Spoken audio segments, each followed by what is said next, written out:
আসসালামু আলাইকুম। সবার মাঝে একটা ভিডিও নিয়ে আসছি। এই যে জায়গাটা দেখতেছেন, ওইটা কিন্তু খুবই একটা, এই দিক থেকে আপনার অনেক লোক যাতায়াত করে। তো ঠিক এরকম ভাবেই হ্যাঁ নাগেশ্বরী উপজেলার একজন তাজু ভাই, আপনারা জানেন সোশ্যাল মিডিয়ায় খুবই ভাইরাল। তো থেকে জানবো যে আপনি যে আপনার রাস্তার মধ্যে মাটি ফেলতেছেন, আপনার তো শারীরিক প্রতিবন্ধী বা আপনার তেমন ভাবে চলাফেরা করতে পারেন না। তো আপনি এই বিষয়ে কি বলবেন?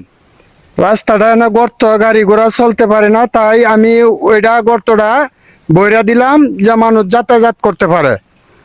এই আমার আশাবে, আর কোনো প্রয়োজন নাই। আপনি কি চান এখন নতুন সরকার এবং যে যে নতুন আমাদের যে সরকার হ্যাঁ আমাদের ওই রাস্তাটা দেনগঞ্জ থেকে এই সুটটা গেছে লঙ্গাইল হইয়া, হ্যাঁ রাস্তাটা অনেক জরুরি দরকার।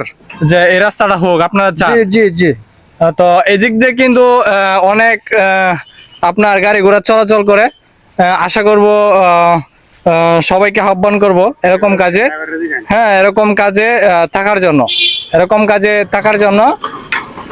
তো এখন কথা বলবো এই দিক দিয়ে যে যারা চলাচল করে, বলবো যে আপনারা তো এই জায়গায় আপনার অনেক সমস্যা রয়েছে, যেরকম গাতা রয়েছে। তো আপনারা যে গাড়ি ঘোড়া নিয়ে চলাচল করতে মানে মানে কি রকম হিমশিম কান আমরা তো একটু অবস্থা খারাপ মাঝে আছি। বৃষ্টি কথা হইলে কাতার মাঝে পানি জমে জায়গা, গাড়ি ঘোড়া চলাতে পারি না, হ্যাঁ টানিগুনি করতে পারি না, খুব ঝামেলা।